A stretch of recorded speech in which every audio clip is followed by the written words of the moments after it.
প্রতিশ্রুতি। শীতের এক ঝলমলে রোদের আশকারায় আজ শোনাবো তোমাদের এক নতুন যুগলের মিষ্টি প্রেমের কাহিনী। এই গল্পে কিন্তু সম্মতিও আছে, প্রেমও আছে। মন দিয়ে শুনতে হবে তোমাদের। যদি বলি আমার প্রতিটা রাত তোমার কোলে চাই, বলো ঠোঁটের ছোঁয়ায় আদর মাখাবে গালে। আমাদের পাত্রী মানে ডক্টর টি সবেমাত্র ডাক্তারি পড়া শেষ করে নিজের কেরিয়ারকে কিকস্টার দিচ্ছে। আর এই সুযোগে তার পরিবার তার বিয়ের জন্য সুযোগ্য সুশীল পাত্রের খোঁজ চালাচ্ছে। অযথা দূরে তবু তুমি আজ অভিমানী, ভুল ধরবে আঙুল মন করে বায়না। অন্যদিকে আমাদের লাজুক ডাক্তার পাত্র তার চেম্বারে পেশেন্ট নিয়ে ভীষণ নাজেহাল, কোনো দিকে তাকানোর ফুরসতই নেই। অতঃপর তার পরিবারও কোমর বেঁধে লেগে পড়েছে লক্ষ্মী মন্ত্র পাত্রীর খোঁজ করতে। শ্বাসে শেষ নিঃশ্বাসে তোমাকেই পাশে চাই, তুমি না থাকলে আমি শূন্য এ মহাদেশে।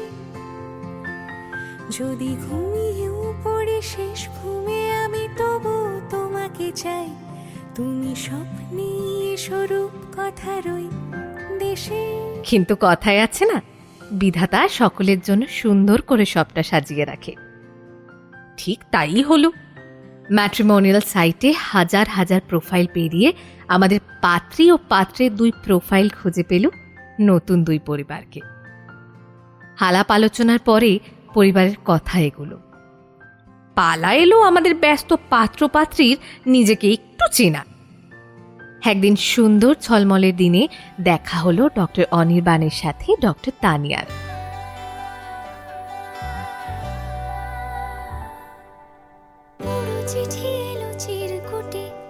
নতুন সম্পর্কে শুরু হলো বন্ধুত্ব দিয়ে। ও হ্যাঁ, চুপি চুপি তোমাদের একটা কথা বলি। প্রথম দেখাতেই আমাদের ডাক্তারবাবুর কিন্তু পাত্রীর হাসি বেশ মনে ধরেছিল। আর আমাদের পাত্রী ডাক্তারবাবুর চোখে নিজেকে বেশ হারিয়েই ফেলেছিল।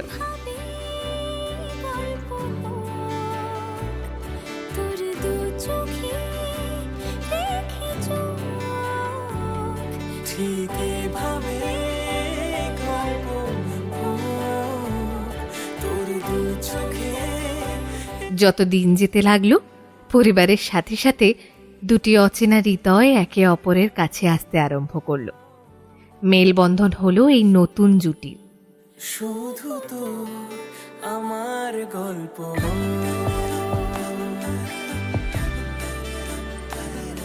এই মরশুমে শুধু তো আমার গল্প।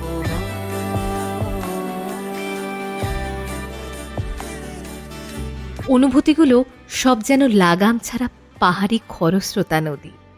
তাতেই একটা দুটো করে রোজ যোগ হচ্ছে ভালোবাসার অপেক্ষার এক নিখাদ ও নিঃস্বার্থ সত্যতা। ওদের চোখের ভাষায় ছিল গভীর প্রতিশ্রুতির ছায়া।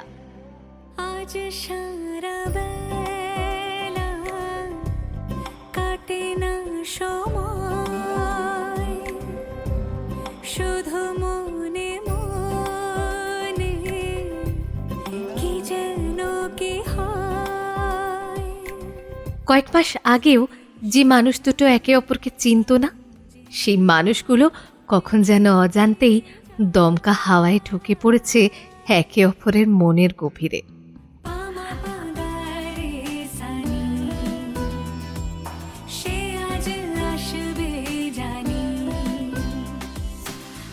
আরে আপনাদের তো বলাই হয়নি, আমাদের ডাক্তারবাবু ও ডাক্তার ম্যাডাম মানে অনির্বাণ ও তানিয়া দুজনেই বোঝে জীবনে চলার পথে প্রতিকূলতা আসবেই, কিন্তু ওরা দুজনে হাতে হাত রেখে একে অপরের কাঁধে মাথা দিয়ে চললে পথ চলাটা বোধহয় একটু সহজই হবে।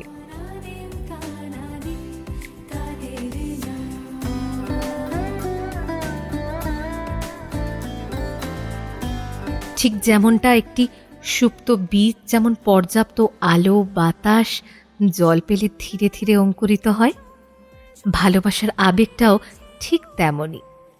একটু একটু করে যত্ন, স্নেহ, আদরে বিকশিত হতে থাকে। পরন্ত বিকেল যেমন সিঁদুর রঙের চাদর দিয়ে আকাশকে আগলে রেখে প্রতিশ্রুতি দিয়ে বলে, আমি আছি, আবার কাল আসবো নতুন সূর্যোদয় নিয়ে। তেমনি ভালোবাসার আবেশগুলো দিয়ে একে অপরকে আগলে রাখার প্রতিশ্রুতি হোক নীরবেই। না খুঁজে না পায় ডেকে ফিরে যায়। দেখতে দেখতে বিয়ের দিন স্থির হয়ে গেল। শ্রী শ্রী ঠাকুরের আশীর্বাদে শুরু হোক ওদের নতুন পথ চলা।